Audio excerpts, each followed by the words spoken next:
Hola a todos, ¿qué tal? Bienvenidos a un nuevo video de OnlyBooks. En esta ocasión me da mucho gusto saludarlos porque por fin podemos hacer un video de esos que son de los favoritos de este canal.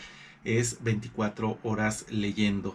Y bueno, pues puedo hacer este tipo de videos porque por fin estoy de vacaciones y gracias a eso podemos darle rienda suelta a estos tremendos instintos lectores, a este gusto, a esta pasión tan tremenda por los libros. Así que esto es lo que les traigo en esta ocasión y lo primero que quisiera hacer es platicarles cuáles son los libros que les traigo el día de hoy para escoger de entre ellos aquel libro que voy a leer, o a lo mejor hago lecturas parciales y por lo tanto van a ser varios los libros que escoja de aquí.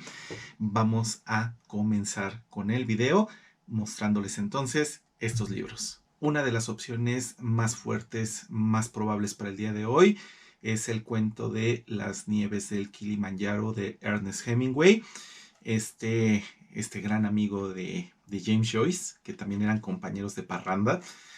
Hay anécdotas fascinantes acerca de cómo salían los dos a tomar a los bares, a divertirse, y cuando se metían en problemas con alguien, esas típicas peleas de bar, pues obviamente James Joyce era un enclenque que no podía defenderse de manera efectiva en una pelea física. Entonces animaba a Ernest Hemingway a que para pelear era buenísimo, y le decía: vamos Ernest, acaba con ellos, mientras se ponía detrás de él, se protegía detrás de Ernest Hemingway.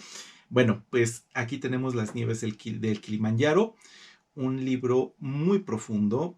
Yo nunca me he metido a investigar de qué se trata. Sé que es un libro profundo, sé que es un libro importante, que en cursos sobre literatura en inglés es muy socorrido, y quiero saber por qué. Entonces aquí tengo esta edición que es muy modesta, es una edición muy barata. Yo espero que la traducción esté bien y valga la pena. Y este libro lo he tenido ahí, únicamente he leído El viejo y el mar, que bueno, no necesita mayor presentación, una obra literaria muy conocida. Entonces, este cuento es muy probable que lo lea de principio a fin en estas 24 horas lectoras, y por supuesto no se va a tratar nada más de leer, sino que voy a hacer todo lo posible por entender cuál es el mensaje que Ernest Hemingway está manejando entre líneas en este cuento. Mi siguiente opción de lectura es así, es una novela, sí es una obra mucho más voluminosa, y es una de las novelas de crimen más famosas de todos los tiempos, más queridas de todos los tiempos. Prácticamente todas las personas que leen esta novela, pues es algo que les encanta. Se llama Rebecca, de Daphne du Maurier. El apellido es francés, pero se pronuncia en inglés porque ella era británica. Ella nació y murió en un ámbito británico, así que no se suele pronunciar en francés, aunque remotamente sí es de origen francés. Bueno, es una novela que también tiene muchos elementos góticos. Yo la empecé a leer, pero por exceso de trabajo tuve que abandonar esta lectura. No fue por falta de ganas, y es una lectura que sí, fíjense que yo me sorprendí cómo es una novela altamente adictiva, y pues quisiera retomarla. Esa es una de mis intenciones, pero la verdad es que me atrae en este momento, por cuestiones de brevedad del libro, me atrae más el de Las nieves del Kilimanjaro, pero por interés en el libro en sí mismo, yo creo que sí tendría preferencia. Bueno, pues aquí tenemos a Rebeca. Vamos a ver si este es el libro que escojo. Y ya los otros tres son libros de mucha menor probabilidad. Aquí tengo un libro. Es una colección contemporánea, es una colección que de hecho ahorita mismo sigue saliendo en kioscos, en puestos de periódicos, en puestos de revistas, que es sobre mitos y leyendas del Japón, de la cual yo nada más estoy, digamos que coleccionando los libros que se refieren a fantasmas, a leyendas de fantasmas japonesas que son tan apasionantes y que a tantas personas les gusta.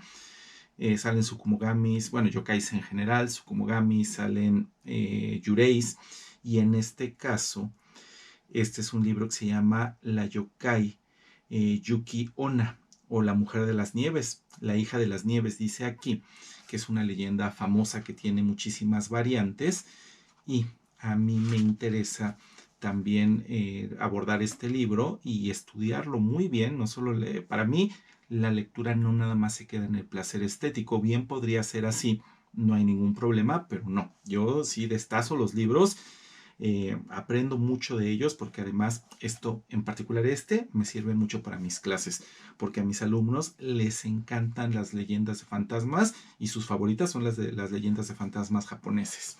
Así que este libro no solamente tendría que leerlo y disfrutarlo, sino estudiarlo. Y otros libros, me interesa, voy a dedicarle algunos cuantos videos al Ulises de James Joyce, ya eso es definitivo en estas vacaciones e incluso más allá de estas vacaciones.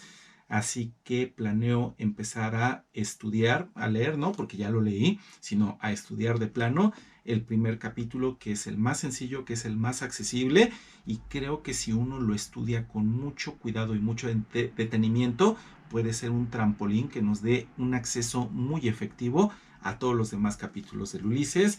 Así que podría ser que algunos minutos, 1 hora, 2 horas, se las dedique al Ulises. No, pues ojalá que estas 24 horas duraran 96. Bueno, ojalá, pues para poder leer un montón, aunque claro, uno tendría que darse pues varias horas de descanso. Tenemos también como opción uno de mis sueños lectores, que es leer Biblioteca del Terror. Empezaría a leer el número 1, que es Psicosis, de Robert Bloch. Fíjense que aquí me gustaría mucho investigar el perfil psicológico de este personaje ficticio. O sea, si realmente existiera, cuál sería el perfil psicológico de Norman Bates, y qué tan factible sería, qué tan probable sería que un personaje con ese perfil psicológico pudiera existir realmente. Obviamente tendrían que ser unas probabilidades minúsculas, si no es que astronómicas, pues porque finalmente estos son personajes literarios, y para que sean interesantes, pues muchas de sus características tienen que venir un tanto exageradas, y muchas características psicológicas que por sí mismas serían factibles, tienen que juntarse muchas de ellas, haciéndose tremendamente improbables que digamos que se junten en el mismo individuo. Pero de cualquier modo, yo creo que sería muy interesante, entre otras muchas cosas, concentrarse en el perfil psicológico de Norman Bates. A ver si lo hago, y si no, pues le tendría que dedicar de todos modos un video exclusivo, un video propio a esta novela tan interesante, y que tan famosa se volvió a partir de la película que le dedicó Alfred Hitchcock, que Alfred Hitchcock, por cierto, pues ya era un director de cine famoso cuando compró los derechos de esta novela, pero me parece que para que le saliera más barata,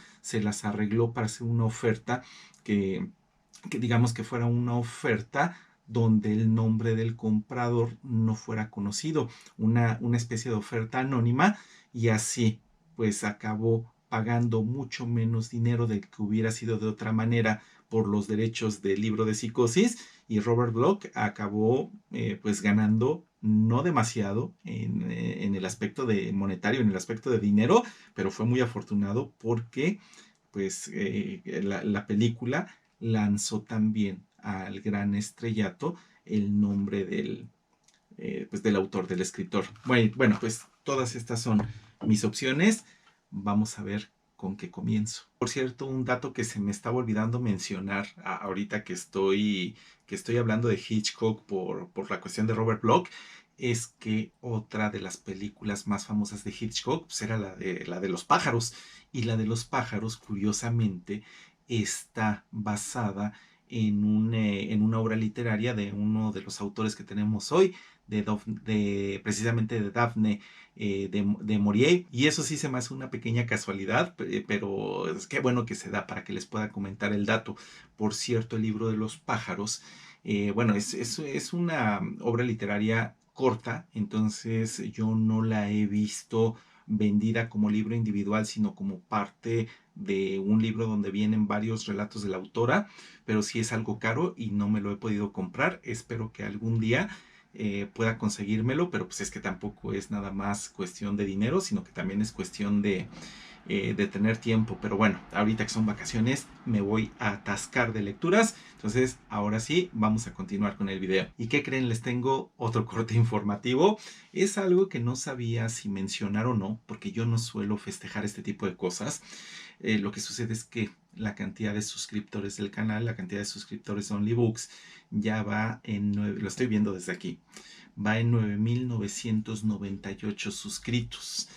Y pues miren, yo soy una persona que no celebra ni sus cumpleaños. De hecho, a mí no me gusta celebrar mis cumpleaños y como tal, pues yo prácticamente nunca he tenido la iniciativa de llamar a mis amigos, a mis conocidos, a mis familiares y decirles que voy a tener una fiesta. Es algo que no me nace hacer ese tipo de celebraciones y es algo que no me gusta. Obviamente, yo soy más del tipo de, pues quiero celebrar leyendo y quiero celebrar yéndome a una cafetería y tomándome ahí un rico cafecito mientras leo. No es ese tipo de celebraciones, no es algo que yo acostumbre. Entonces estuve pensando si mencionaba o no mencionaba el hecho de que el canal ya va a llegar a los 10,000 suscriptores y por ahí pues sí me han hecho los comentarios de que pues qué voy a hacer para hacer, qué video especial voy a hacer para celebrar este logro. Y no, fíjense que no pienso hacer un video especial como tal. Sí pienso hacer una cosita por ahí, ya lo verán después, pero es que no sé por qué, pero no me gusta hacer ese tipo de celebraciones. Nunca celebré cuando llegué a los 1,000 suscriptores, no celebré cuando llegué a los 5,000, no sé, por alguna razón no pienso celebrar como tal los 10,000, pero algo que sí pienso hacer es agradecerle mucho a ustedes, porque si a alguien se le debe el hecho de que llegue a los 10,000, se consideren muchos, se consideren pocos, lo que sea, pero si se llega a considerar un logro, ese logro pues no es una cuestión mía, no es algo que se le pueda achacar a alguna virtud que yo tenga, sino que es algo que ante todo es una cuestión que ustedes permitieron gracias a que favorecieron este canal y gracias a que decidieron suscribirse a este canal. Así que eso sí, no quiero dejar que pase desapercibido. Muchas gracias a todos ustedes por permitir que este canal llegue a los 10,000 suscriptores, independientemente de que sea algo que yo no celebre como si fuera una fiesta, pero sí es un reconocimiento que le hago a todos ustedes que tanto han favorecido este canal. En serio, de corazón, muchísimas gracias. Son ya las 8 de la noche y decidí que voy a probar suerte con las nieves del Kilimanjaro. Justamente el libro con mayores probabilidades de ser leído es el que terminó por ser escogido. Voy a empezar a leerlo, voy a prepararme para comenzar con mis apuntes.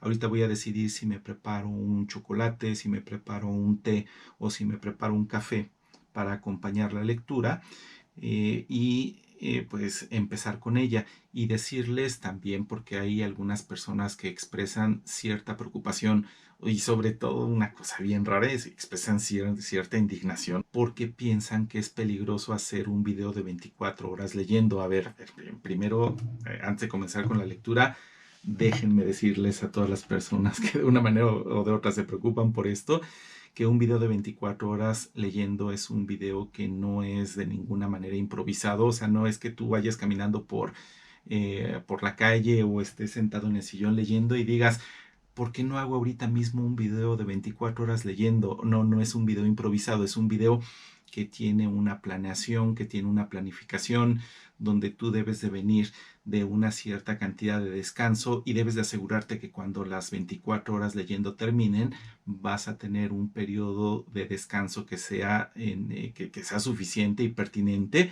Además, ya tienes que tener tu comida bien planeada, tienes que tener tu comida ya hecha o tienes que tener los ingredientes de tu comida ya preparados. En este caso yo los ingredientes los tengo ya dispuestos y los tengo preparados, pero la comida no la tengo como tal hecha porque les quiero pues también hacer partícipes de ese proceso dentro de un rato.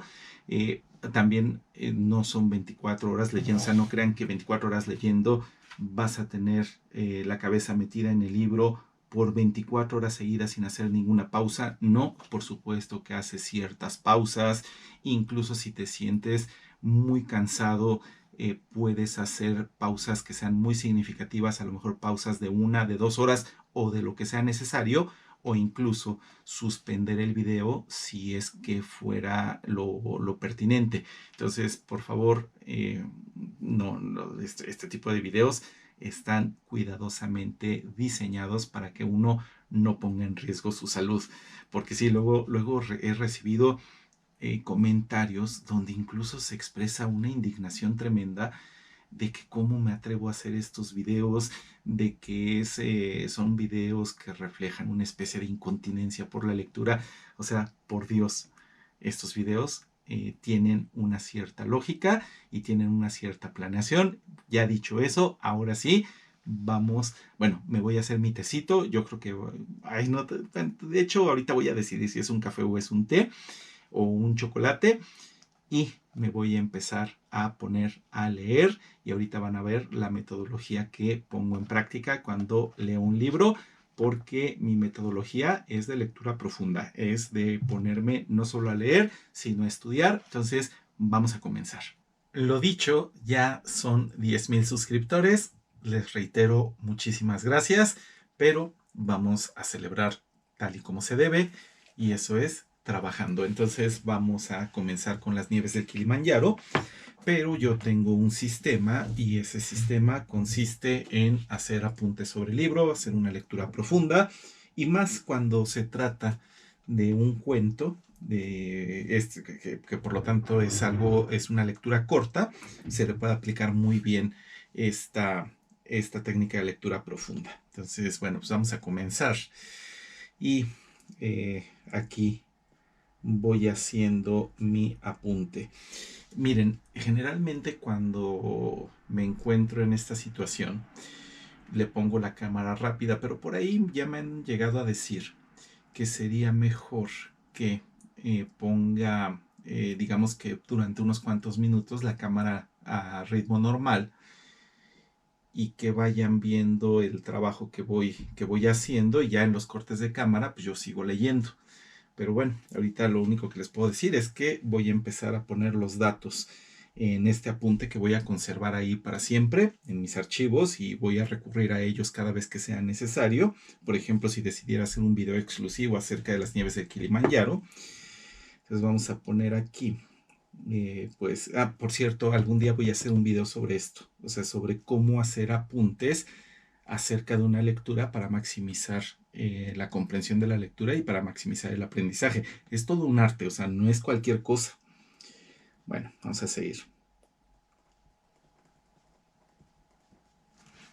Y déjenme ver qué hora es.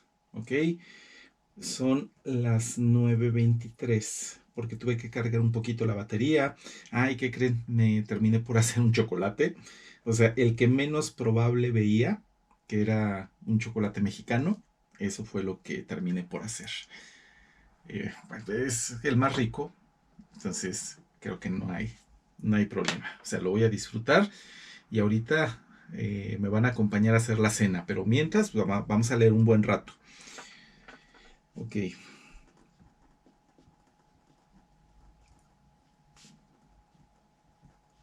Las nieves del Kilimanjaro, de Ernest Hemingway.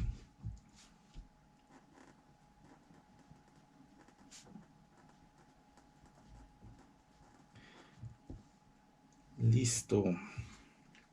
Vamos a empezar. Vamos a empezar. Miren, salió inmediatamente En el viejo y el mar, que es el relato que abre con este libro. Aquí tengo el ticket, siempre los conservo. Lo compré, imagínense nada más, a finales de noviembre de 1999.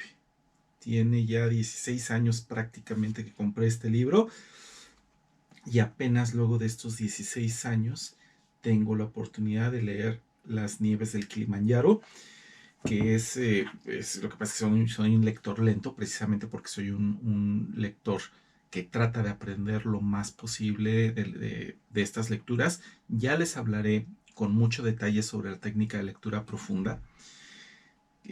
Pero bueno, tiene una gran desventaja. Se van juntando los libros que van en la fila y pues se te acumula tu antibiblioteca desde una manera descomunal, de proporciones descomunales, y esa sería la desventaja. Pero bueno, finalmente estás leyendo como debe de ser, estás leyendo con comprensión y la lectura te está cambiando y te está dejando muchas cosas buenas. Y eso es algo que muchas veces no se puede lograr con la técnica de lectura, digamos, común y corriente. Ok, pues vamos a seguirle. Apuntamos aquí la fecha. Es parte de la técnica de lectura que yo pongo en práctica. Poner los datos. Por cierto, ni siquiera les dije la fecha. Martes 15 de julio de 2025.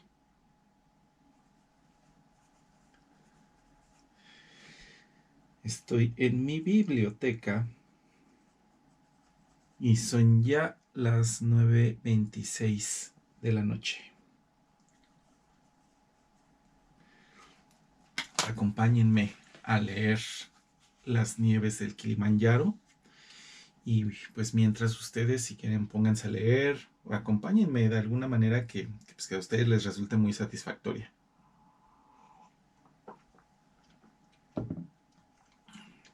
Fíjense, el Kilimanjaro es una montaña cubierta de nieve cuya altura alcanza 19.700 pies. Bueno, si sacamos la tercera parte de eso, pues ya tendríamos la altura en metros, pero prefiero buscarla aquí. Son casi 6.000 metros, no alcanza los 6.000 según yo, porque son 20.000. Entre 3, pues son como 6.600 metros o algo así por el estilo.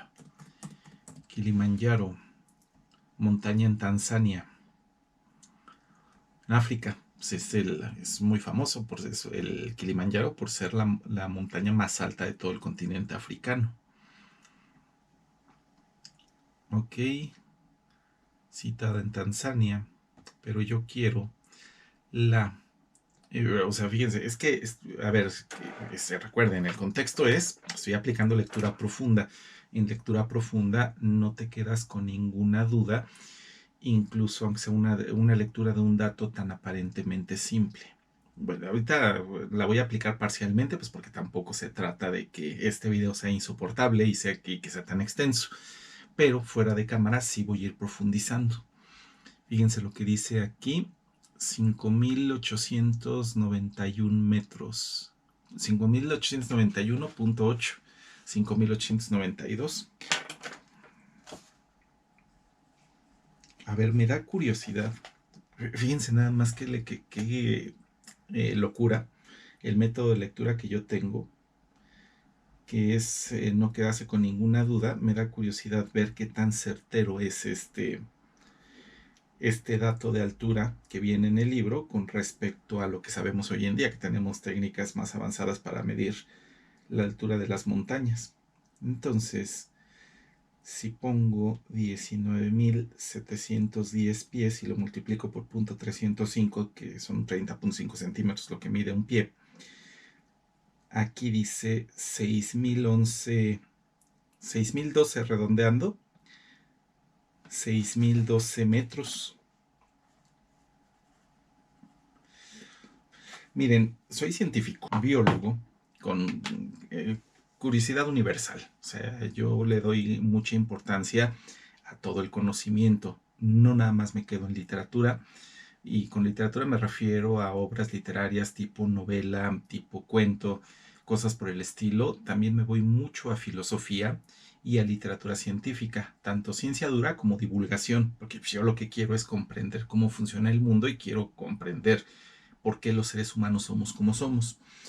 Entonces, los científicos estamos muy entrenados en metodología de la investigación científica, un proceso en el cual aprendemos a ser desconfiados, un proceso muy formal que implica verificación de datos en fuentes confiables. Entonces, de entrada, yo estoy verificando en Wikipedia, que no es tan mala como pudiera pensarse, Bueno, y obviamente lo digo con bases, nada más porque a mí se me antoje dar una opinión temeraria, ¿no? Pues, después les podría decir por qué digo que Wikipedia no es perfecta, pero tampoco está tan mal. Son 5.892 metros los que propone Wikipedia, entonces habría que verificarlo en alguna fuente pues todavía más confiable. No está mal, pero siempre hay que verificar datos.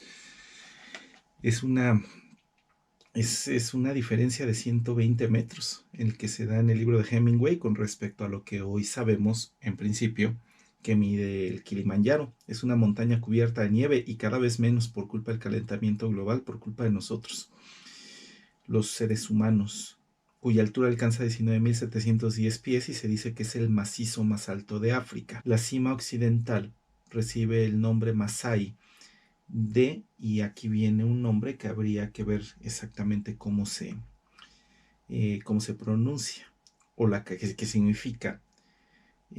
Gaje Gai, yo creo que se pronuncia más o menos, porque bueno, a ver, vamos a ver, o la casa de Dios, en lo que eso es lo que significa. En los alrededores de la cima occidental fue descubierto el esqueleto congelado de un leopardo, en la cima occidental, precisamente de la que estamos hablando.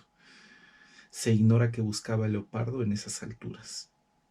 Muy poético. Y después de esta pequeña introducción, ya nos vamos ya en sí con el relato.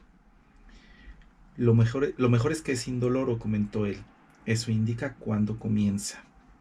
¿De veras? Absolutamente. Aunque me apena mucho el olor, seguramente te molesta. Bueno, de aquí uno no tiene ni la más remota idea de qué demonios están hablando. Pero obviamente, conforme uno va avanzando, va, eh, pues se va enterando del contexto exacto de la situación. Entonces vamos a ver. Yo creo que ya llegó el momento de ponerle la cámara rápida. Voy a hacerlo. ¿Qué creen? Que sí hice una pausa muy larga.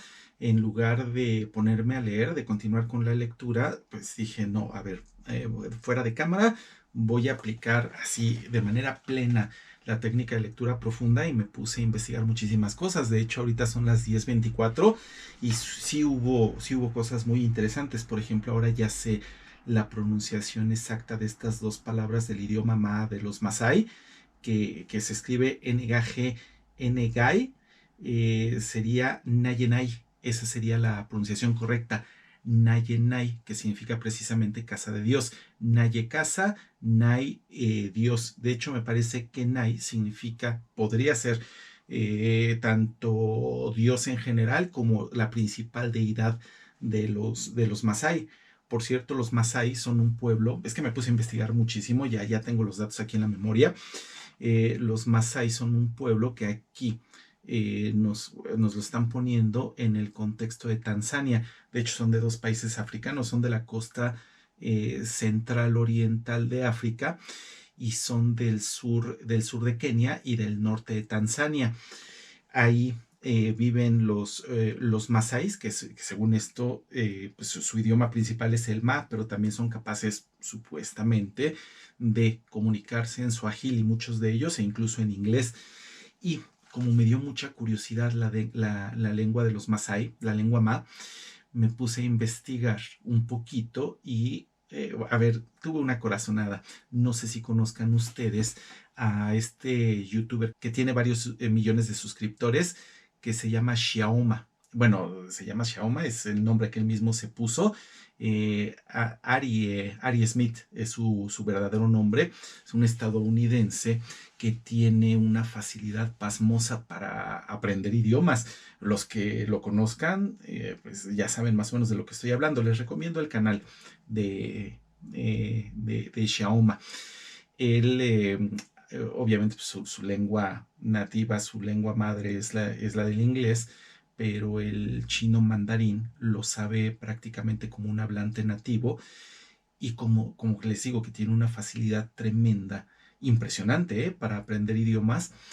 Él va recorriendo el mundo o va recorriendo dentro de, por ejemplo, Nueva York, que es una ciudad absolutamente cosmopolita, entonces se entra a diferentes barrios donde predomina una cierta lengua exótica y se pone a estudiar esa lengua durante semanas o durante unos pocos meses hasta que la domina a nivel básico razonablemente bien y causa una tremenda impresión entre los hablantes nativos de esos lenguajes. Entonces yo dije, este cuate ha de tener algún video sobre lengua ma o sobre lengua de los Masái y no me equivoqué. Efectivamente ahí me metí a un video, lo estuve viendo un ratito porque se supone que él tiene un amigo Masái y se puso a practicar con él por teléfono, o sea, clases a distancia durante un mes y ya después se aventó a ir al sur, ni siquiera fue a Tanzania, fue al sur de Kenia y se puso a hablar con varias personas de la tribu, bueno, integrantes de la tribu Masái. Bien interesante. Incluso alguna vez le hicieron unos estudios a ver por qué era capaz de aprender idiomas tan fluido, bueno, tan fácilmente a comparación de personas que no pueden hacerlo. Y parece que una habilidad clave que él tiene y que muy pocas personas tienen a su nivel es que tiene una capacidad de concentración verdaderamente increíble. Es capaz de mantener su atención y su concentración durante largos periodos de tiempo.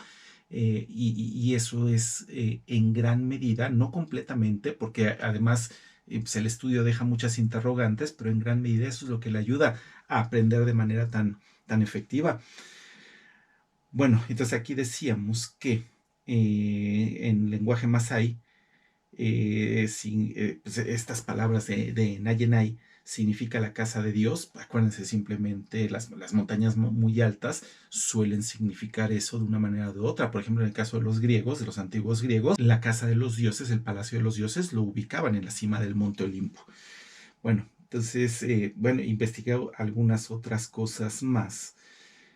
Por ejemplo, lo del esqueleto congelado de leopardo que encontraron cerca de la cima, de la cima occidental, probablemente es una licencia poética que se toma y está muy bien, Hemingway, aquí para pues, dar el mensaje que sea cual sea que va a dar, transmitirlo a través de este libro.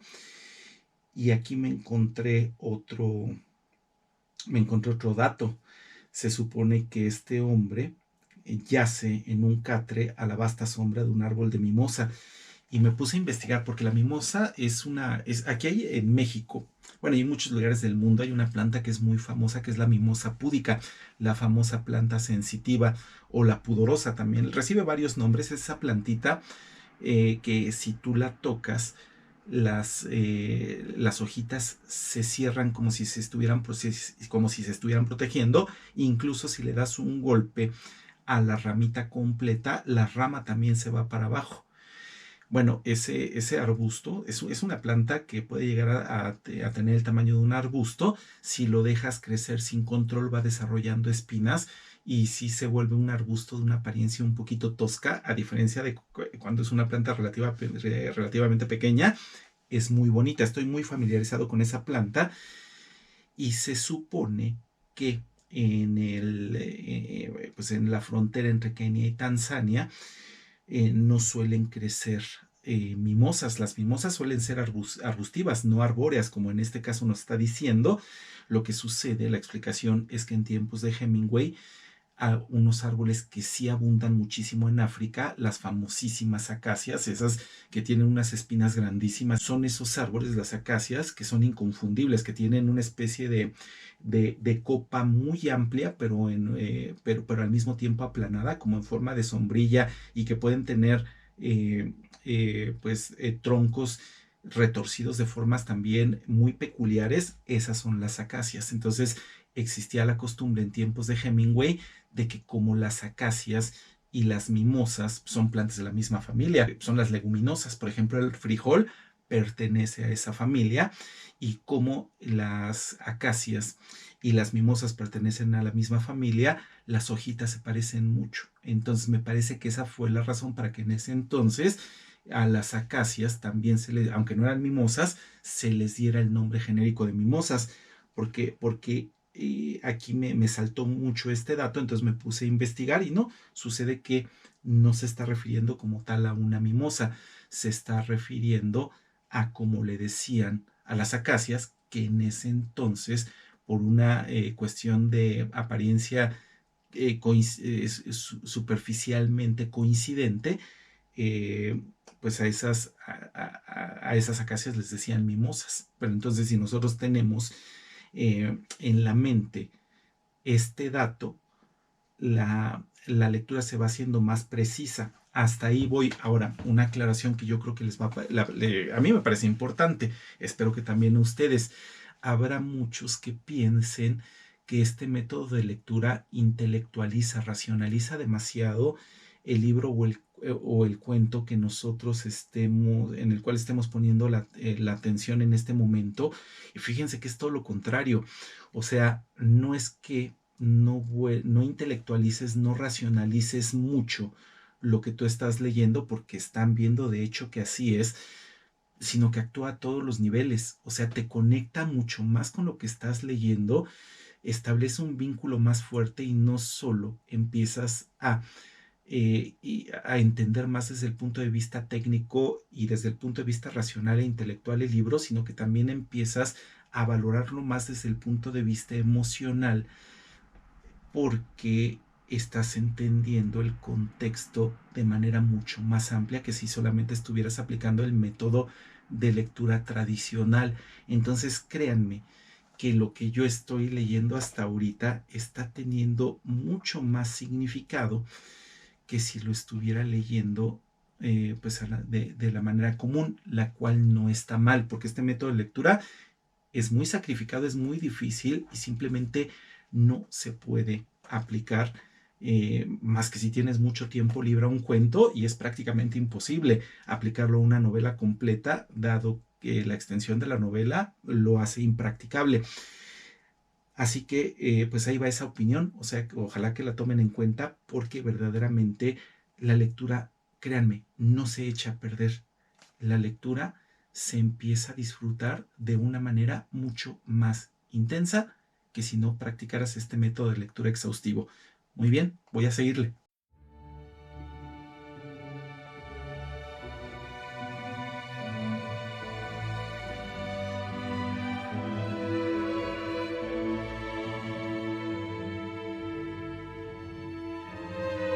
Ya tengo mucha hambre, son las 10:58 de la noche.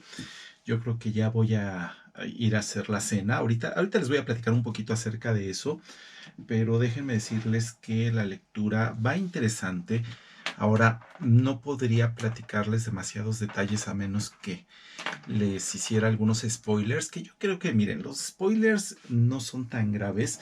Finalmente estamos hablando de literatura, y lo más importante, la literatura, con excepciones obvias como la literatura policíaca, pero en gran parte este tipo de literatura, lo más importante no es que te hagan spoilers, o sea, tampoco es como en el cine. O sea, literatura policíaca y cine, yo entiendo que es fundamental que no te hagan spoilers, pero en este caso lo más importante es el significado de la lectura. O sea, a ti te pueden hacer la reseña completa y pudiera ser que con la reseña completa tú no entiendas cuál es el mensaje tan importante que un autor, como por ejemplo en el caso de Hemingway, que no vamos a ser tan ingenuos como para pensar que la historia no tiene ningún subtexto, que la historia no está insinuándonos conceptos muy importantes entre líneas, y que si nos quedamos solamente en el nivel más superficial de ver lo que dice la historia, pues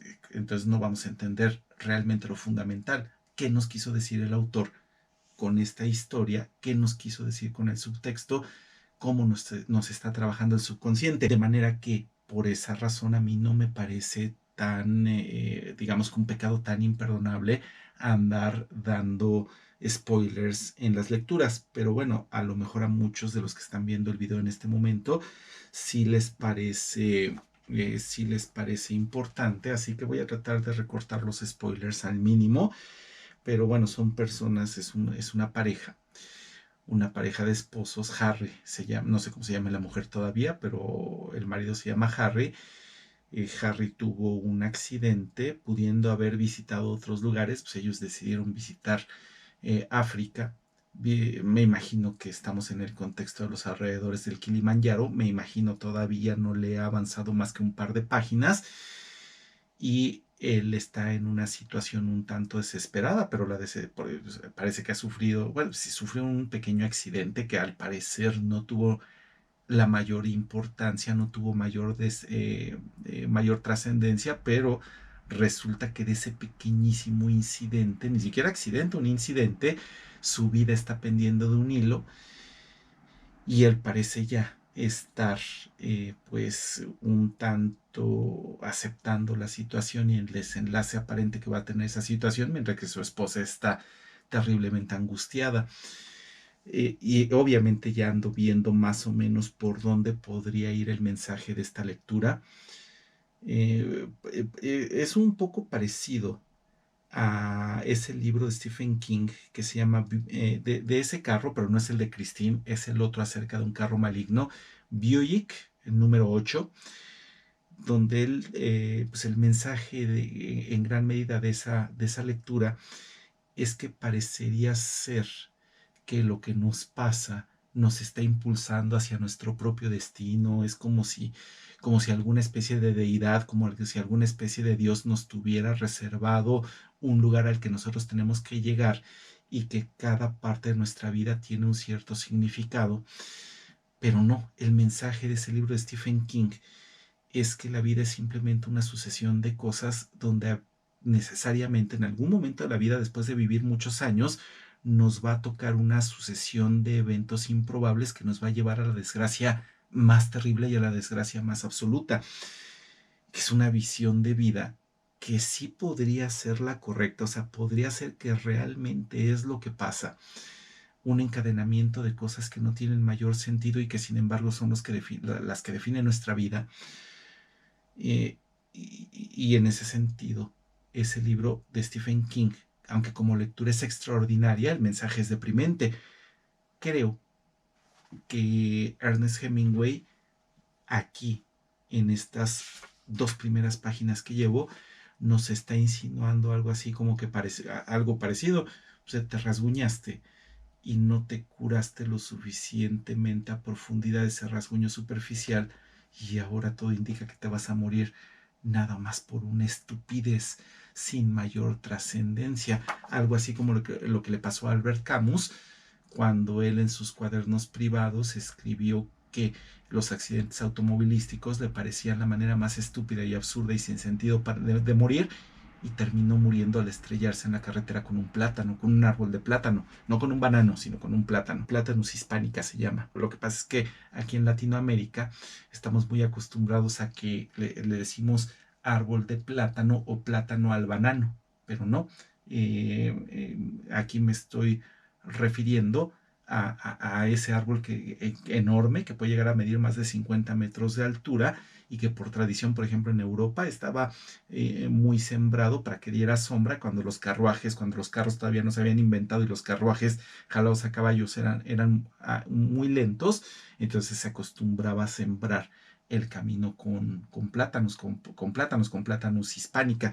Pero bueno, ya me estoy desviando mucho.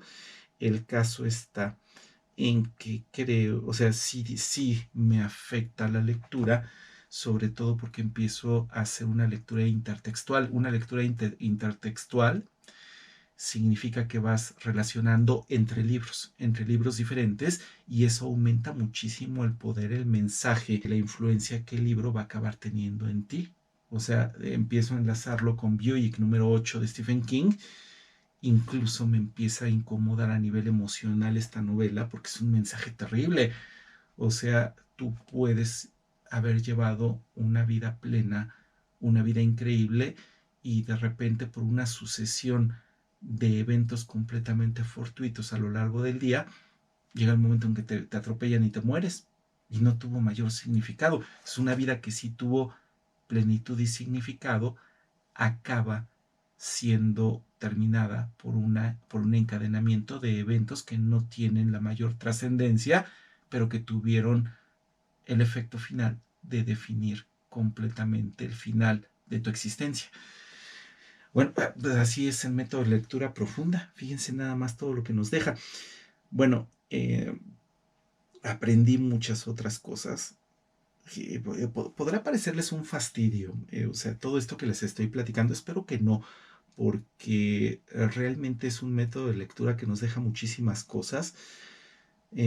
Por ejemplo, menciona la palabra agazapado. Entonces, la palabra agazapado, obviamente, pues es estar agachado, o para atacar o para que no te ataquen, que no te vean en principio, y se relaciona con la palabra gazapo.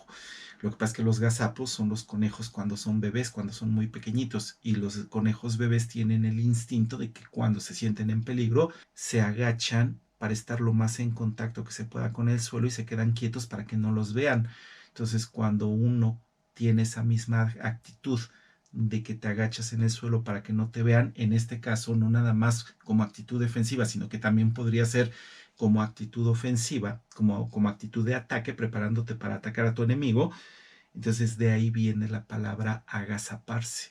Te agazapas cuando le haces como el gazapo, cuando te agachas para que no te vean, originalmente con la intención de que no te hagan daño y después predominantemente con la intención de atacar. Entonces imagínense nada más que interesante, ya aprendí el origen de una palabra y finalmente cuando esta pareja se están hablando entre ellos, menciona la palabra buana.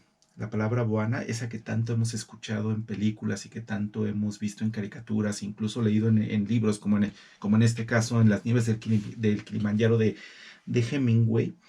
Sucede que buana es una palabra propia del idioma swahili, entonces una palabra del oriente de África, que significa señor, jefe, patrón, dueño, incluso, señor, jefe, patrón, dueño. Y bueno, pues ahora también ya sé cuál es, pues ese conocimiento está ya asimilado en mi comprensión y mi memoria. Incluso por aquí tengo una frase que investigué. ¿Cómo está usted, señor? Jabarigani Buana. Abari, o sea, lo que pasa es que lleva H al principio, pero la H es muda. Abarigani Buana. ¿Cómo está usted, señor? Abarigani Buana. Bueno, yo no soy Xiaoma, pero pues también tengo mi propio nivel de aprendizaje. Abarigani Buana. Y hasta ahí la llevo, pero ya, les digo, me estoy muriendo de hambre, no me puedo concentrar más. Son las 11:08 de la noche, ya van a ser las 11:10. Entonces les voy a decir qué es lo que voy a comer y les voy a enseñar un poquito, bueno, más bien lo que voy a cenar. Creo que este video de 24 horas leyendo, aunque lo vamos comenzando, vamos en las primeras horas, está corriendo con un estilo distinto que lo que habían sido los otros videos de este estilo que había presentado, y creo que está siendo más productivo. Pero bueno, eso es lo que opino yo. Vamos a cenar. Estas son las delicias que voy a cocinar hoy.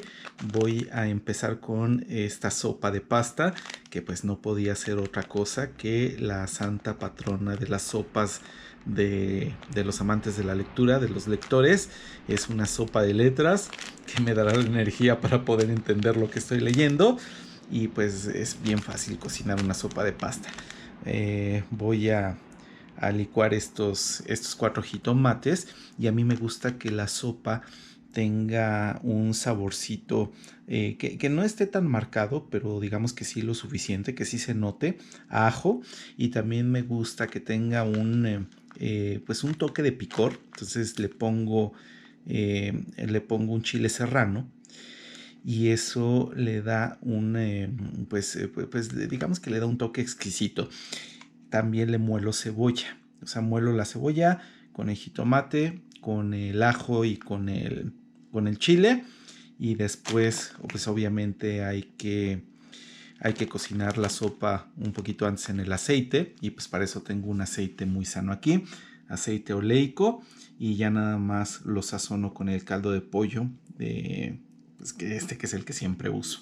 Entonces así voy a preparar la sopa. La verdad es que no tiene gran ciencia, es una sopa muy básica. No es por nada, pero sí me queda muy bien. Y también quiero preparar una ensalada. Esta ensalada va a ser también una ensalada básica. Fíjense que no le voy a poner proteína, porque ahorita no tengo proteína aquí, y además comí hace ratito. Bueno, comí pollo.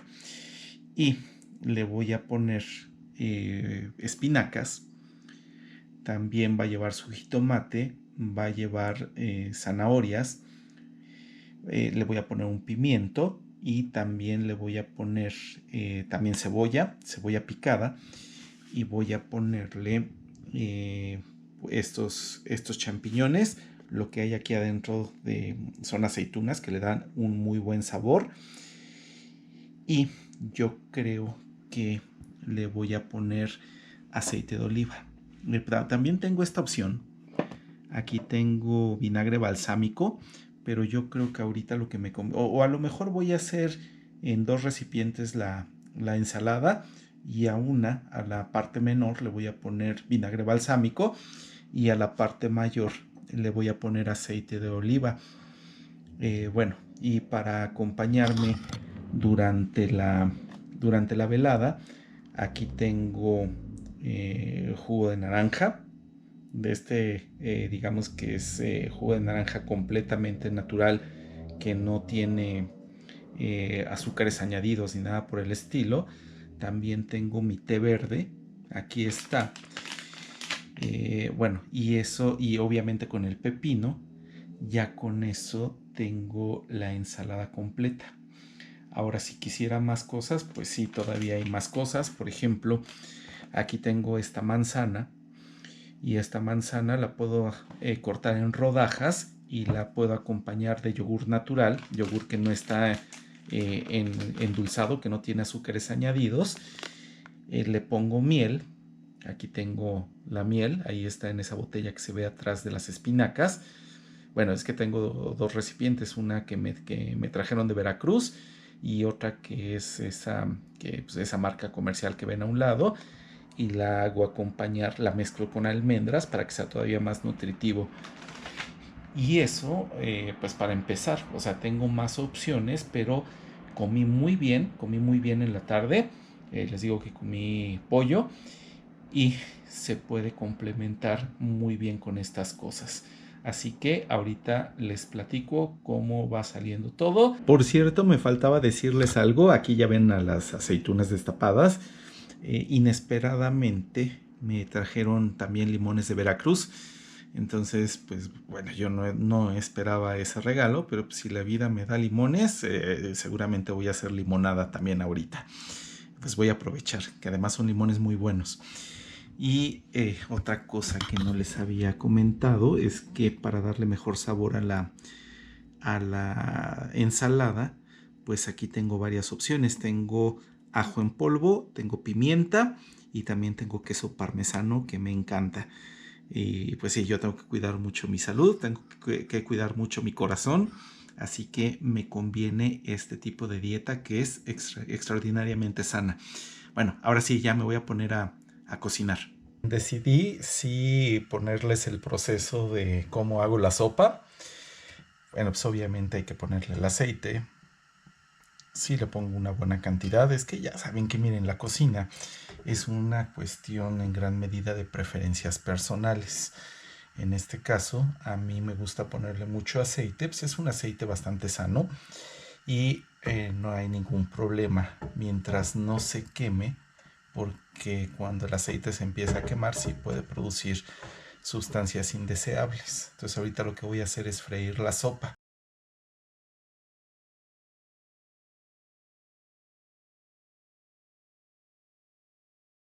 Muy bien, pues llegó el momento de echarle lo de la licuadora.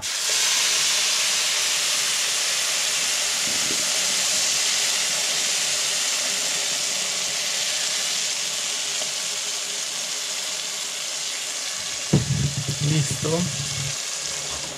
Y ahora hay que moverlo un ratito.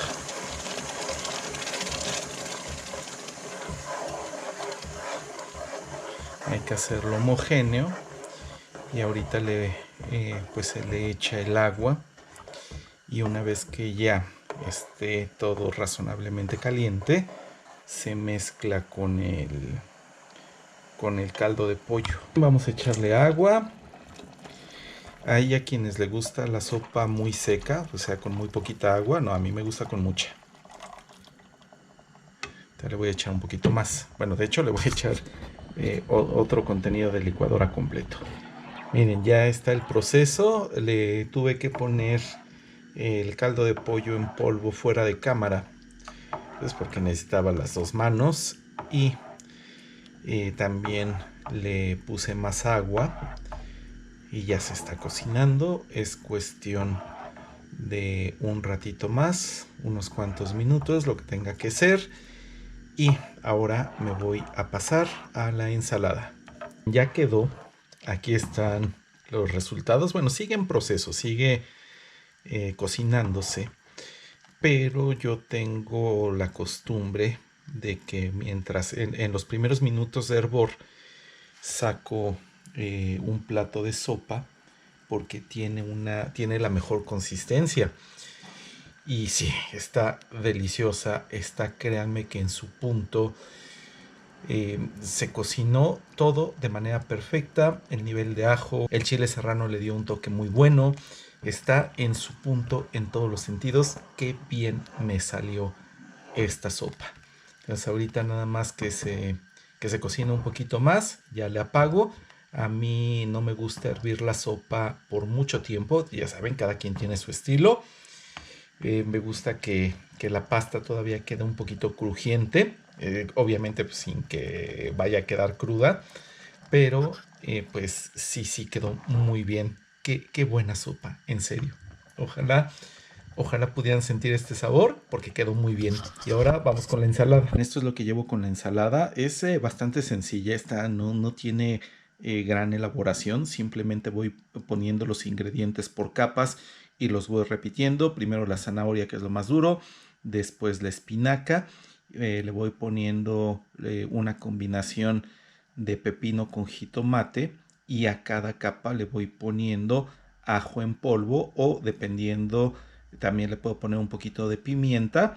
Le pongo el queso parmesano y voy repitiendo. Por supuesto le voy poniendo los champiñones, y ya cuando voy acabando le voy poniendo también las aceitunas, que les digo que le da un muy buen sabor. En eso estoy. Y lo voy bañando en este caso le estoy poniendo el aceite de oliva, no le estoy poniendo el vinagre balsámico. Pero pues a ver si me hago por ahí un platito pequeñito de los sobrantes, donde sí le voy a poner el balsámico. Bueno, pues voy a seguirle con la ensalada. Aquí está el resultado final de la ensalada. Como pueden ver, no es nada espectacular, no es nada excepcional, pero va a cumplir muy bien con su función de nutrir, y de nutrir de manera completamente sana. Aquí junto tengo una versión mini para comérmela ahorita. Esta la voy a ir guardando para cuando la necesite en el transcurso de la madrugada, o en la mañana, o en la tarde. Y aquí está mi segundo plato de sopa. Ya voy por el segundo. Bueno, ya llevaría 3, pero pues, es que tuve que terminar de hacer la ensalada. Bueno, pues aquí vean el resultado. Y voy a cenar, y ahorita nos vemos para continuar el video. Ya cené, estuvo muy bien, pero cada vez me cuesta un poco más de trabajo entender lo que estoy leyendo, especialmente porque estoy llegando a una parte difícil. ¿Cuánto tiempo llevo? Bueno, empecé como a las 7:30, aunque formalmente fue a las 8. Eh, Son ya, ahora es un montón de tiempo, ya pasaron casi 6 horas. Casi 6 horas ya pasaron. Entonces creo que voy a necesitar un descanso, porque sí me está costando mucho trabajo concentrarme. Además, en esta parte que les digo que está difícil, tiene muchos términos que obviamente pues sí le podría entender, considerando el contexto general, que es por lo regular lo que uno hace cuando uno le entiende a términos específicos. El propio contexto general te va guiando, pero no es lo mismo que entenderle a todo si hay muchos términos muy específicos, términos geográficos que necesitaría investigar, pero yo creo que ahorita me convendría más un descanso. Entonces yo creo que sí le voy a dar un poquito más. Voy a tratar es más, a lo mejor en una de esas ahorita fuera de cámara, voy a agarrar un segundo aire y me voy a poner a investigar un buen rato. Pero yo creo que mientras tanto también me voy a poner la pijama para estar más cómodo, Pues sí, necesito un descansito de 1 o 2 horas, de plano dormir un poco. Bueno, ya sé que técnicamente pues serían 24 horas leyendo. El reto es pues la mayor cantidad de tiempo que puedas leer tienes que hacerlo, pero ya tampoco estoy para esos trotes. O sea, sí me acerco a las 24 horas, pero ya comprendan, 50 años de edad y pues hay que tomárselo con moderación, cuando menos en mi caso. Entonces sí voy a seguir un ratito y ahorita los veo ya con la pijama puesta. Ahorita nos vemos. Ya llegó el momento de descansar. Ya sí, creo que si le sigo más horas voy a empezar a ver perros jugando póker. Son las 2:27 de la mañana. Y déjenme recalcarles que sí, efectivamente, como les dije hace ratito, esta parte está muy difícil. Es la parte que dice, ahora veía en su mente la estación de ferrocarriles de Karagach. Él estaba de pie con su mochila y aquello era el farol de la Simplon Orient cortando la oscuridad. Y continúa.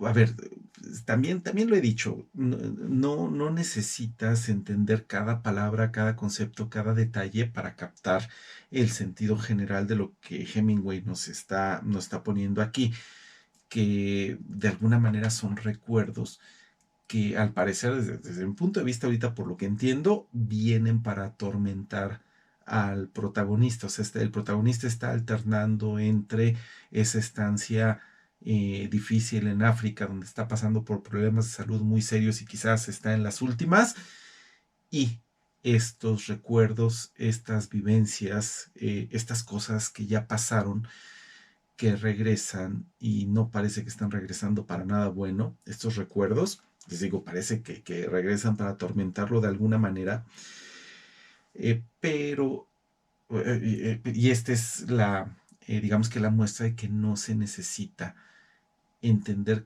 cada párrafo. O sea, entiendo hasta donde lo puedo ver cuál es la intención de Hemingway, pero la verdad es que si uno no va entendiendo también a nivel específico, si te pierdes una riqueza importante, te pierdes de muchos matices de lo que te quiere decir, de lo que te está diciendo esta lectura. Por ejemplo, aquí habla del Simplon Orient. Inmediatamente uno siente que están haciendo una posible referencia al Orient Express. Y sí, efectivamente están haciendo una referencia al Orient Express. Lo que pasa es que el Orient Express o el Expreso de Oriente no era un único ferrocarril ni una única ruta, sino todo un grupo muy complejo, numeroso de ferrocarriles con muchas rutas que conectaban Europa Oriental con Europa Occidental. Hoy en día me parece que ya el Orient Express no es, o sea, ya dejó de dar servicio excepto en situaciones muy concretas. Por ejemplo, todos recordamos una de las novelas más famosas, más populares de Agatha Christie, Asesinato en el Expreso de Oriente, que se relaciona con esto. La Simplon Orient si me dio tiempo de buscarlo, es una de las rutas por las que podía pasar el Expreso de Oriente. O sea, uno de los expresos de Oriente pasaba por ahí. Entonces es de lo que está hablando, pero la historia del Expreso de Oriente es complejísima, es riquísima y sí valdría la pena que si de una vez estás estimulado, digamos que si tienes la motivación de leer este libro, pues aproveches ese impulso para meterte un poco a, a investigar sobre la historia del Expreso de Oriente. Por supuesto, si por investigar las otras cosas empiezas a perder el impulso lector del cuento, pues mejor síguete con el cuento. Pero si puedes digamos que con estas dos rutas, el cuento en sí mismo y lo que se desprende de él, yo les recomendaría que fueran por ambos caminos. Muy bien. Entonces ahorita me voy a quedar así, me voy a quedar de esta manera y pues espérenme un ratito, ahorita regreso, para ustedes va a ser un instante y para mí va a ser un momento muy valioso y necesario para recargar energías. Espero que les esté gustando el video y espero que se sientan motivados para leer ustedes mismos. A lo mejor en una de esas hasta van a poner el video y ustedes mientras se van a poder a poner a leer o investigar algo, suele pasar en ciertos videos que nos ayudan a concentrarnos. Bueno, y mientras estaba escuchando el tema, dice aquí Save Room Theme, el tema del cuarto para salvar datos del Resident Evil 3, del de Nemesis, del original, no del remake, que es una música que tranquiliza mucho y que ayuda bastante a la concentración. Entonces la estaba escuchando mientras estaba leyendo y haciendo investigación relacionada con el libro. Bueno, pues ahora sí ya me voy. Ahí tengo mi cobijita roja y no me voy a ir a mi cama. De hecho, yo no duermo en cama, tengo insomnio crónico. Duermo en un sillón que es extraordinariamente cómodo, pero ahorita voy a tratar de acomodarme en este sillón. Bueno, ahorita nos vemos. Ya pasó una buena cantidad de horas y quiero decirles que cambié mi estrategia para leer Las Nieves del Kilimanjaro. Ya terminé la lectura y bueno, decir que la terminé es aproximado, o sea, sí lo leí, pero creo que es un relato que vale la pena estudiar, que vale la pena mucho reflexionar sobre él. Es devastador. Híjole, es un relato que, no es optimista, pero tampoco tiene la misión de destruirte. Tiene la misión, pues, de describir las cosas como son. Y el hecho de describir las cosas como son te hace reflexionar mucho acerca de tu propia vida. Es un cuento acerca, hasta donde lo puedo ver, ya me faltará mucho estudio o sea, a una obra como esta no se le falta el respeto diciendo que es una obra para leer en una sola tarde. O sea, efectivamente cualquiera diría que es una obra para leer en una sola tarde, pero es que en una sola tarde yo creo que tiene tanto que enseñarte que no le vas a poder entender y le estás faltando al respeto tremendamente al autor.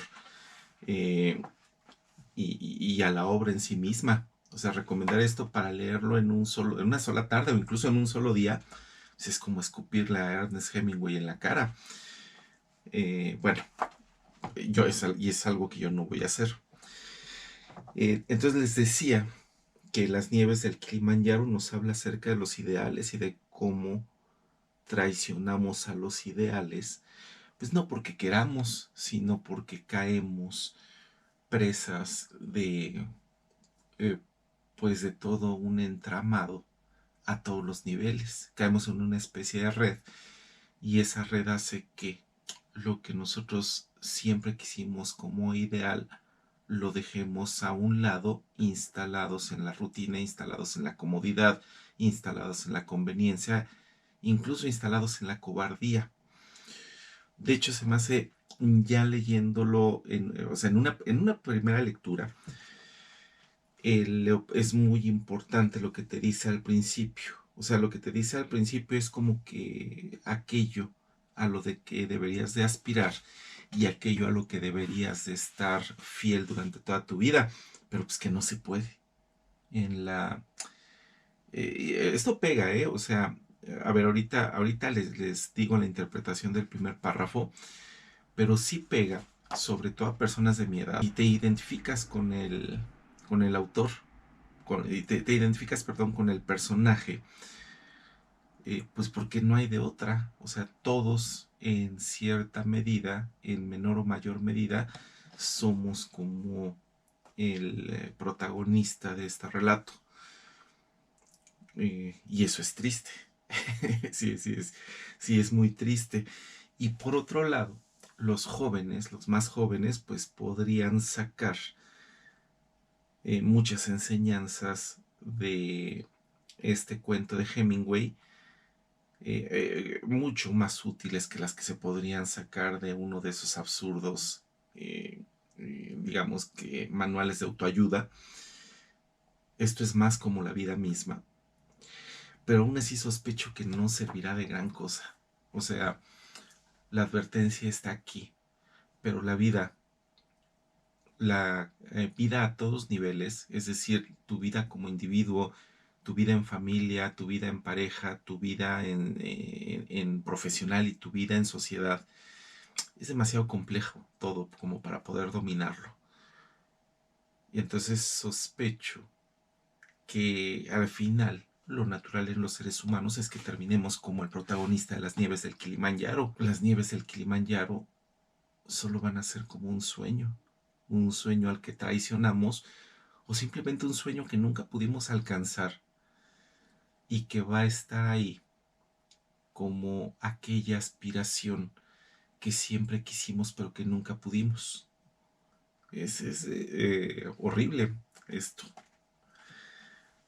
Horrible, estéticamente muy bien hecho, eso sí. Dice el primer párrafo: el Kilimanjaro es una montaña cubierta de nieve cuya altura alcanza 19.710 pies y se dice que es el macizo más alto de África. La cima occidental recibe el nombre Masai de Nayenai, o la Casa de Dios. En los alrededores de la cima occidental fue descubierto el esqueleto congelado de un leopardo. Se ignora qué buscaba el leopardo en esas alturas. Es el resumen de todo lo que vale la pena. El Kilimanjaro representa la cima, representa el ideal, representa lo que queremos, pero también es lo indomable, es lo poderoso, es lo salvaje, y se presenta en un continente que también implica lo desconocido y lo salvaje. Una cosa va con la otra. Entonces tendríamos que atrevernos, tener la osadía de explorar lo inexplorado, de explorar lo peligroso, de explorar lo salvaje, interactuar con él, conocernos a nosotros mismos y ser lo suficientemente valientes como para reclamar lo que nosotros pensamos que realmente vale la pena. Y por eso la cima del Kilimanjaro se llama la Casa de Dios. En los alrededores de la cima occidental fue descubierto el esqueleto congelado de un leopardo.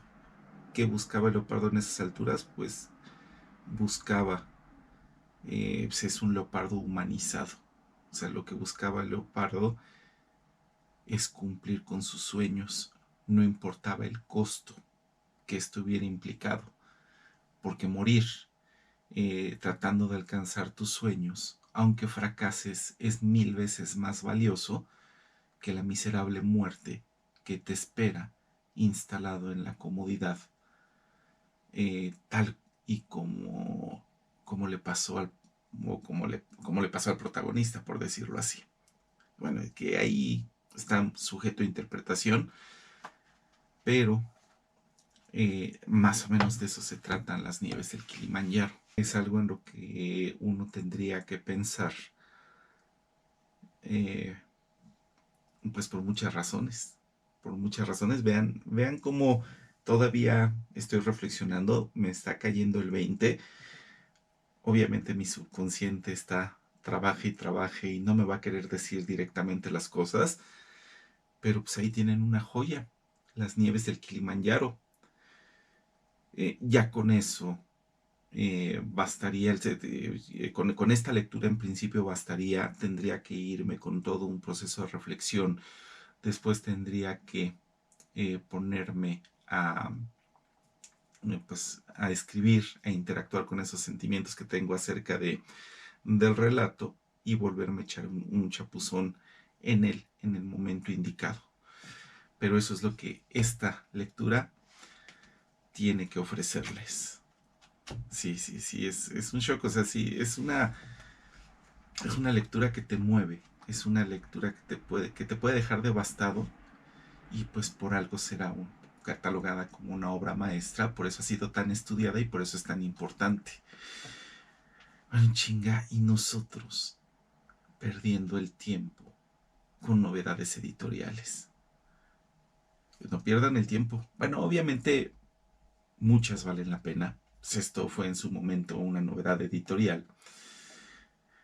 Pero seamos más selectivos con nuestras lecturas, porque a veces, por tratar de estar a la moda y por tratar de empeñarnos en formar,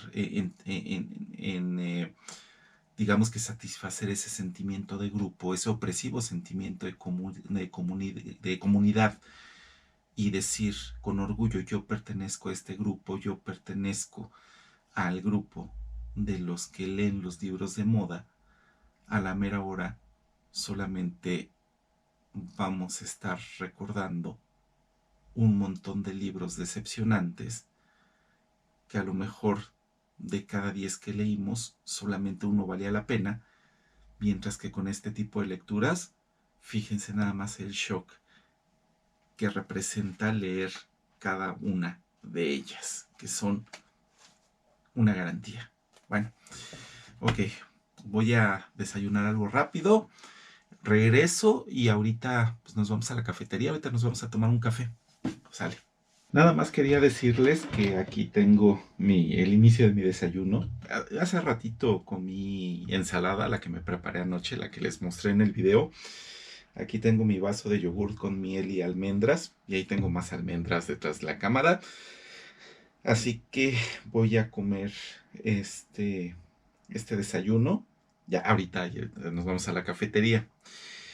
Mientras voy a estar haciendo investigación sobre este libro, mientras como voy a ponerme a investigar los detalles, porque creo que ahorita la primera fase del entendimiento general de la obra ya lo tengo, pero sí siento que se me escapan muchas cosas, por más que la cuestión general ya está comprendida. Pero pues hay que ver qué más nos tiene que ofrecer este libro. Híjole, y ese, pues ya ven que le gustaba el boxeo a Hemingway. Eh, no, pues el cabrón sí te da unos buenos golpes al subconsciente, ¿eh? Voy a seguir pensando en esto, me como mi desayuno, me pongo a hacer investigación en internet y nos vemos en unos momentos.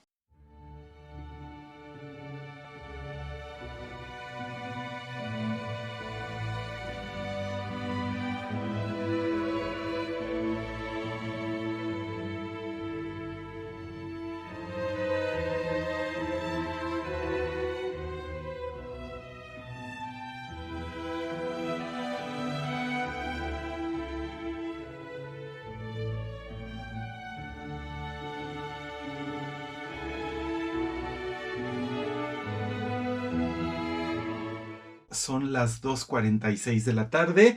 He estado haciendo muchas cosas. Tuve que salir para un último compromiso profesional. Ahora sí, el último de la temporada. Ya estoy plenamente de vacaciones, 100%. Estaba a un 99% mis vacaciones, ya están al 100%. Y eso me hace muy feliz. No estuvo tan mal, ¿eh? No estuvo tan mal ese compromiso de trabajo. Fue muy breve y ya acabó. Ahora sí, ya plenamente mis vacaciones. Y pues estuve revisando en lo que me transportaba. Fui en el transporte público y estuve pensando mucho sobre el libro. Y fíjense que hay algunas cosas interesantes, más allá de que lo tengo que leer. Acuérdense, ese es mi compromiso, lo tengo que leer con mayor profundidad, tengo que repasarlo, pero encontré unas cosas muy interesantes. En esta edición sería la 5ª página. En el primer párrafo, en la parte donde él empieza a pensar, donde él empieza a describir sus recuerdos, dice: ahora veía en su mente la estación de ferrocarriles de Karagach. Él estaba de pie con su mochila y aquello era el farol de la Simplon Orient cortando la oscuridad. Esto lo leímos hace rato. Él salía de Tracia, fíjense, él salía de Tracia después de la retirada. Era una de las cosas que había guardado para escribir, como también aquella mañana durante el descanso. Bueno, aquí ya no importa. Está diciendo que está saliendo de Tracia después de la retirada. Entonces, esto me hace pensar me puse a buscarlo, que el contexto en este caso específico sería el de la Primera Guerra Mundial. Probablemente está describiendo la retirada de una de las batallas más desastrosas para los aliados durante la Primera Guerra Mundial, que fue la famosísima batalla de Galípoli. La batalla de Galípoli es una región que hoy está en Turquía, en ese entonces le pertenecía al Imperio Otomano, y que pretendían tomar los aliados para enlazar el Mediterráneo con el Mar Negro y de esa manera tener un método para apoyar a los rusos, que eran, pues digamos que tenían intereses en común con los aliados. Pero para eso había que dominar un lugar que, pues en la historia de Grecia, pues ya ven que Grecia y Turquía están juntitos, es muy famoso. Entre el mar Mediterráneo y el mar Negro está el mar de Mármara, y para salir hacia el mar Negro hay un pequeño estrecho, y para entrar al mar de Mármara hay también un estrecho, aunque este es un poquito más largo o bastante más largo que el de arriba, el del norte. El del norte es el estrecho del Bósforo, y el de abajo hoy en día se llama Estrecho del Dardanelos. En ese entonces, bueno, hace muchísimos siglos, se llamaba el Helesponto. De hecho, no estoy seguro si actualmente el mar que se encuentra en medio de esos estrechos se llama Mar de Mármara o Propóntide. No me acuerdo cuál de los dos era el nombre antiguo. Bueno, el caso está en que los aliados se organizaron para conquistar primero el antiguo Helesponto, o sea, el estrecho de Dardanelos, que es el que da entrada a, pues, a lo que finalmente los va a enlazar con el Mar Negro. Pero la batalla terminó en desastre para las dos partes, tanto para el Imperio Otomano, que tuvo como 250.000 de bajas, pero los aliados tuvieron una cantidad de bajas comparables, y pues eso se considera una victoria para el Imperio Otomano.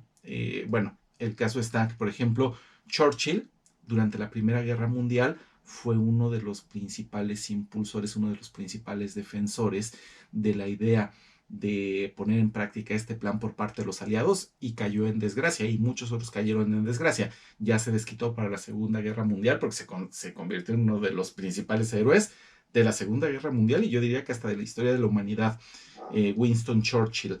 Bueno, entonces yo creo que lo que están, esa es mi teoría, que lo que está describiendo aquí Hemingway sobre este personaje de que salía de Tracia después de la retirada, creo que está describiendo la retirada de los aliados, que salieron como pudieron de la batalla de Galípoli. No soy experto, entonces a lo mejor me equivoco, pero bueno, cuando menos ahí está mi hipótesis. No se la tomen muy en serio porque a lo mejor está equivocada. Y una cosa bien interesante relacionada con esto, era un poeta que se murió muy jovencito, se murió a los 27 años de edad, ni siquiera, bueno, murió en el trayecto hacia la batalla de Galípoli en un barco francés. Él era inglés, él no era francés, pero iba en un barco francés. Se llamaba Rupert Brooke, y es un poeta que, bueno, pues no le alcanzó el tiempo para ser de los mayores poetas de la historia. Tenía cierto talento, pero murió de una manera muy curiosa, de una manera muy desafortunada, que yo creo que influyó un poquito en la historia de las nieves del Kilimanjaro. Les voy a decir por qué. Por cierto, un poeta muy famoso, mucho más famoso que Rupert Brooke, el famoso Yeats, William Yeats, opinaba que, fíjense nada más, él decía que desde su punto de vista, Rupert Brooke era el joven más guapo de Inglaterra. Y pues sí, era admirado por muchísimas personas, era admirado por hombres y por mujeres. Y Virginia Woolf, ella presumía que alguna vez había nadado desnuda con Rupert Brooke cuando estaban en Cambridge en una piscina. Entonces todo el mundo le traía ganas a este poeta, pero fíjense nada más qué destino tan desafortunado tuvo cuando estaban transportando. Él era parte del ejército de los aliados. Cuando estaban transportando a tropas aliadas, él iba les decía, en un barco francés, y al parecer lo picó un insecto en el labio, probablemente un mosquito.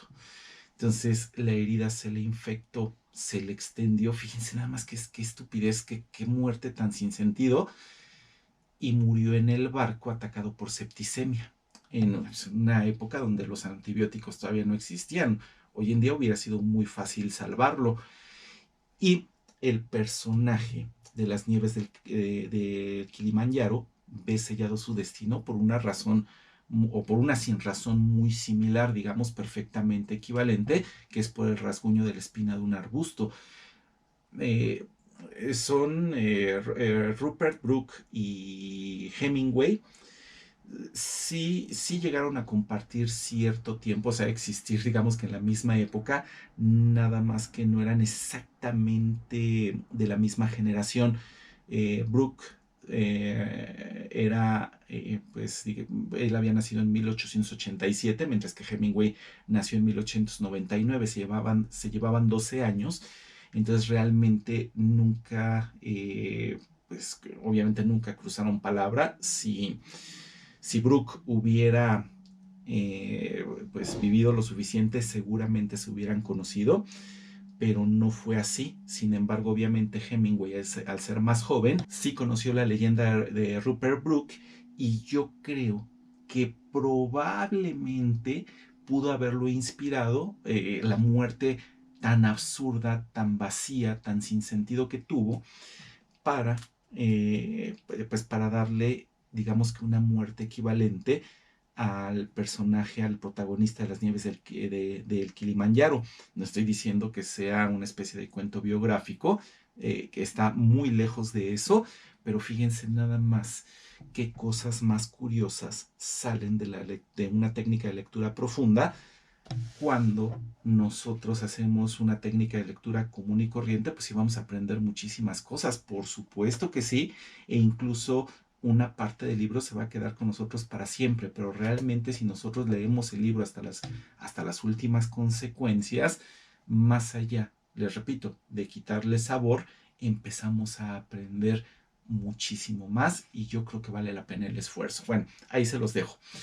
Por un lado, ahora, esta lectura me estresó, ¿eh? Estéticamente es un libro sobresaliente, pero no es un libro bonito en el sentido de que tú te vas a alegrar y tú te vas a poner optimista por el destino de los personajes que salen en este cuento. Entonces, para desestresarme un poquito, les voy a hacer unos unboxing, unos desembalajes de unos libros que salían el día de hoy en puestos de periódicos, y que pues aproveché, ya que estaba en la calle, aproveché para comprarlos, y yo creo que así me voy a desestresar un poquito de todos los condenados mensajes que están trabajando ahorita en mi subconsciente a partir de la lectura de las nieves del Kilimanjaro.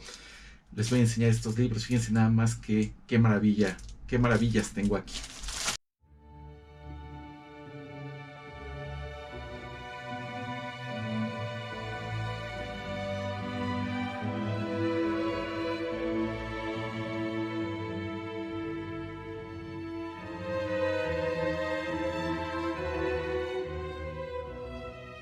Ya pasan de las 4 de la tarde, y yo pues en este énfasis que le estoy poniendo a relajarme un poquito, pues no le quiero seguir con pues, una lectura tan seria como la de Rebeca, que era mi plan, ni tampoco quiero repasar por ahorita el libro de Hemingway. Yo creo que le voy a dar algo a Psicosis ahorita. Psicosis de Robert Bloch, de Biblioteca del Terror.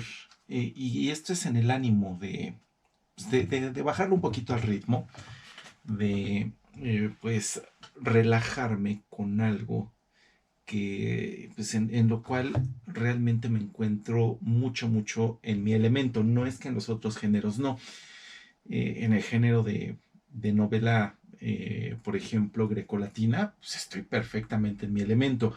Lo que pasa es que el género de terror, aunque no lo crean, me relaja mucho. Se parece en eso, es muy coincidente para mí con el de ciencia ficción. Me recuerda mucho a mi juventud y a mi niñez, incluso a mi niñez de plano, ¿eh?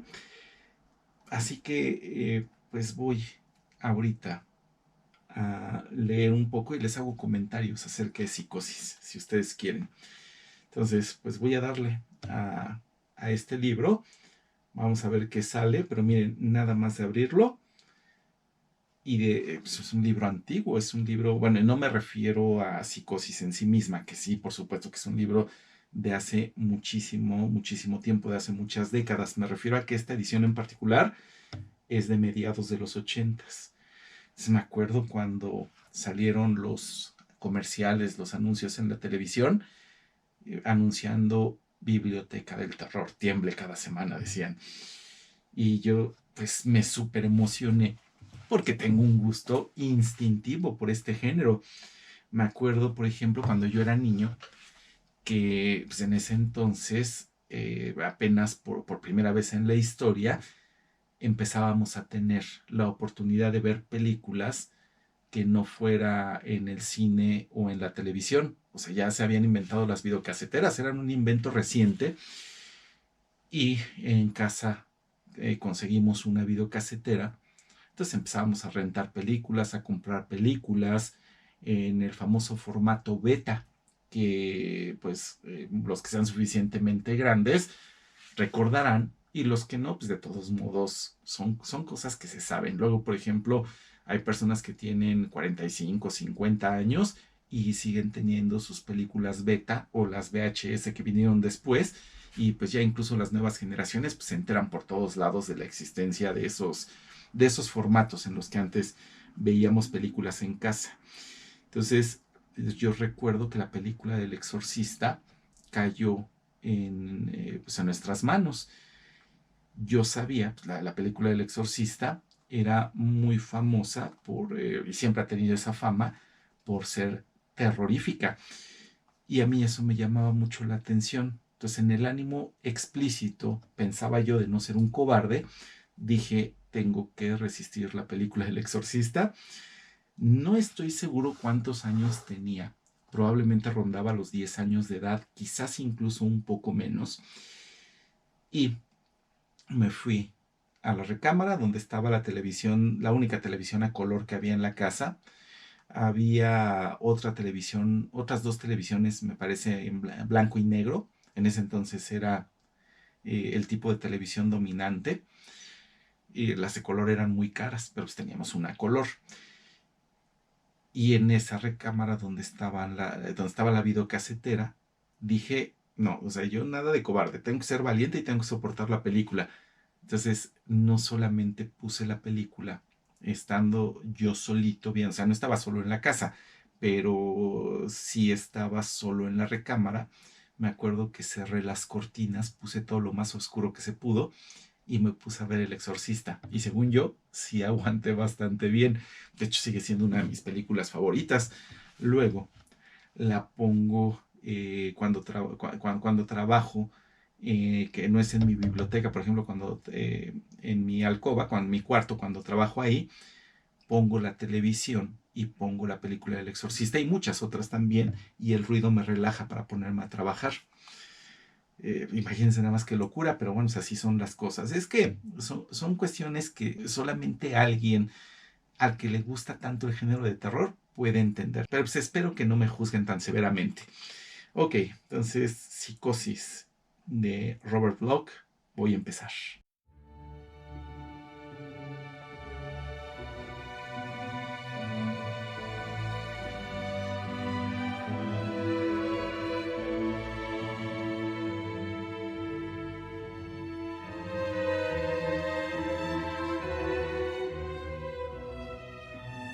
La lectura de Psicosis, o la relectura, que es, que es mi caso, es fascinante, y más en esta edición. Da mucho en qué pensar. Miren, el primer comentario que les podría hacer es que comienza con una ambientación perfecta. Si lo que buscan es una atmósfera misteriosa, una atmósfera opresiva, una atmósfera que favorezca el potencial sentimiento de terror, este es el libro indicado. En las primeras líneas, cuando está leyendo en la salita de su casa, no en el motel, porque acuérdense que estaba el motel Bates y a una distancia relativamente corta, pero claramente separado, en una colina, estaba la casa de los Bates, estaban aparte. Bueno, entonces, eso para empezar. La ambientación al principio del libro, muy, muy al principio, cuando menos los primeros párrafos, es extraordinariamente efectiva para ponerte a tono con el sentimiento que te va a generar terror. ¿Saben a qué me recuerda? Me recuerda mucho, si llegaron a jugar Resident Evil 1 en PlayStation 1, la salita donde el primer zombie de la historia de Resident Evil se está comiendo a Kenneth, me recuerda mucho esa salita. Bueno, o me la recuerda más o menos, pero bueno, ahí está el dato. Ahora, es que son tantas las cosas que se pueden decir. Por ejemplo, aquí en la portada está el famoso actor Anthony Perkins, pero que es tremendamente diferente a como pues aquí en la película de Hitchcock de 1960 me parece, fue el que encarnó a Norman Bates, pero el verdadero Norman Bates, el Norman Bates del relato, físicamente no podía ser más diferente de Anthony Perkins. El Norman Bates del relato es una persona, o sea, acuérdense que si ustedes llegaron a ver a la película o si llegaron a ver en otras películas incluso a Anthony Perkins, era una persona delgada y muy alta, medía casi 1,90, pero la persona, el Norman Bates del relato, tiene sobrepeso, probablemente incluso algo de obesidad, es calvo, o bueno, se está quedando calvo, tiene lentes, y es una persona que no, que de hecho te lo mencionan como si no fuera agradable instintivamente a la vista, y es una persona que no sabe socializar. Entonces es un aficionado tremendo a la lectura. De hecho, él comienza el relato mientras está leyendo y sí se marca una tremenda diferencia entre el Norman Bates de la película y el Norman Bates que sale aquí en el libro. Entonces eso es algo muy de destacarse. Obviamente el libro se hizo muy famoso por la película. Nada más recuerden una de las escenas más famosas de la historia del cine, la película de la regadera, donde la actriz Janet Leigh se está bañando y de repente se marca la silueta de la madre de Norman y la cuchilla hasta matarla. Se abre de repente la regadera, nada más se ve la silueta de la mamá y empieza a suceder el asesinato con un acompañamiento musical muy peculiar e inconfundible, una escena del mundo del cine que hizo época, que hizo verdaderamente época. Entonces, una de las razones por las cuales yo recomendaría la lectura de este libro es que ya es una parte integral del mundo de la cultura popular. Yo sé que finalmente es una referencia anglosajona, es una referencia de la cultura estadounidense, y la cultura estadounidense se ha permeado para todo el mundo y se ha vuelto muy poderosa y se ha vuelto una referencia, pero pues, finalmente sí hay que aceptar que pues la escena de la regadera es una referencia cultural que ya se hizo universal. Entonces no estaría de más que uno entienda en dónde tienen su origen, y la introducción, como es el número 1 de Biblioteca del Terror, la introducción a la Biblioteca del Terror es formidable. Cómo nos habla acerca de que el género de terror tiene un encanto que por mucho que uno lo niegue, pues digamos que la atracción al género de terror lo tenemos en el instinto, lo tenemos en los genes. Fácilmente nos podemos imaginar a nuestros ancestros remotos de hace miles e incluso de hace decenas de miles de años, reunidos alrededor de la fogata en las noches, contándose historias de fantasmas, contándose historias de terror, contándose historias de aparecidos. Casi me puedo imaginar yo como de repente, de una manera muy seria, alguien de la tribu, alguien de la aldea o alguien simplemente del grupo cazador-recolector le empieza a contar a los demás, les empieza a asegurar con toda seriedad que acaba de ver ese mismo día a alguien que se supone que murió hace tiempo. Bueno, pues eso es lo que nos tiene reservado este libro y esta colección en general. Nos habla el Juan Tebar, este guionista y este escritor de origen español que todavía vive, ya tiene más de 80 años, nos habla acerca de una extraña belleza del género de terror. Yo no sabría si describirlo como bello. Probablemente yo lo clasificaría más como en el ámbito de lo sublime. Pero bueno, vamos a dejar volando esa cuestión. Y sí, está muy interesante este libro. Por cierto, Anthony Perkins, él murió en 1992, tenía una esposa y esa esposa tuvo una muerte muy peculiar.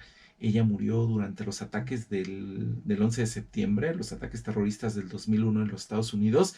Ella era uno de los pasajeros en uno de los aviones que se estrelló contra las Torres Gemelas. Entonces, imagínense nada más que cosa más curiosa, nada más que eso Anthony Perkins ya no lo sufrió porque él murió antes. Él murió en el 92 y estos ataques fueron en el 2001. Es un dato muy curioso de la historia relacionada con este libro. Bueno, pues voy a seguirle, voy a comer algo rápido y ahorita le sigo.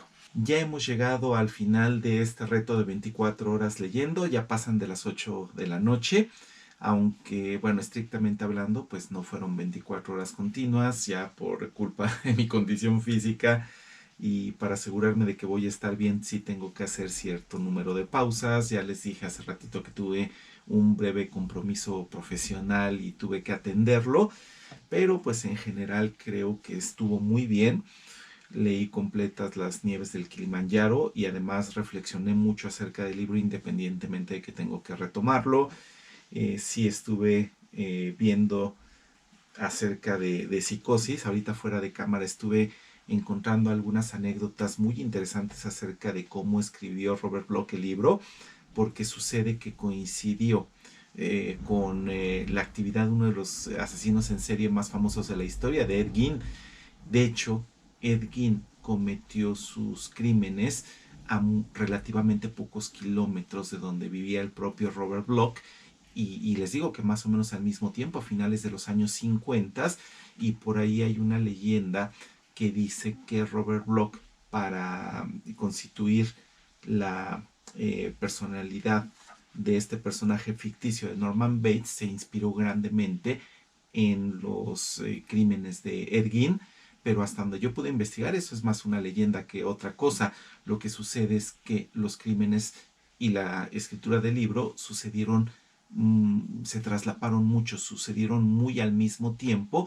Entonces, cuando Ed Gein fue atrapado y se empezó a conocer todo lo que había hecho, esas terribles cosas, esas atrocidades, Psicosis de Robert Bloch ya estaba prácticamente terminada. Si acaso a Robert Bloch le alcanzó el tiempo para incluir una información, una mención relativamente breve del propio Ed Gein, y eso fue todo. Pero eso de que la personalidad de Norman Bates está completamente o fuertemente basada en Ed Gein, eso parece, hasta donde lo pude investigar, que es, que es una leyenda urbana. Bueno, pero sí, el libro está muy recomendable, el libro está muy interesante. Ya les había comentado que lo leí hace muchos años, pero pues tengo esa fantasía de retomar la lectura o de completar la lectura de los 102 tomos de Biblioteca del Terror, y a ver qué tanto lo puedo hacer en estas vacaciones y en lo que viene más allá de estas vacaciones, pues porque ni leyendo un libro al día, y aunque sean las vacaciones largas, las vacaciones de verano, se puede leer toda esta colección. Serían 102 días, ¿no? Pues rebasa la extensión de las vacaciones. Y pues tengo muchos otros proyectos. Este libro está muy interesante, vale muchísimo, muchísimo la pena. Sí te transporta a un medio ambiente terrorífico, misterioso, mágico para los amantes de la literatura de terror. Entonces creo que Robert Bloch sabe, o cuando menos supo en este caso, hacer muy bien la ambientación de la novela. Y esos son algunos de los detalles que les puedo platicar pues de este librito que pues, híjole, ¿cómo voy a disfrutar cuando tenga la oportunidad de leerlo, de releerlo completito? Y pues tengo muchos proyectos lectores estas vacaciones. Vamos a ver cuántos de ellos puedo concretar, cuántos de ellos puedo llevar a cabo.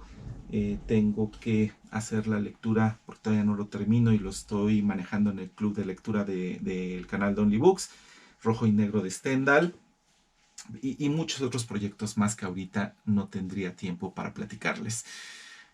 Pero pues todas las cosas buenas llegan a su final y en este caso tengo que dar por concluido este video de 24 horas leyendo. Espero que les haya gustado, espero que les haya sido de provecho e incluso que los haya motivado. Y sin más por el momento, les agradezco mucho que hayan estado aquí y no me queda otra cosa más que decirles que yo soy Roberto y que nos vemos muy pronto.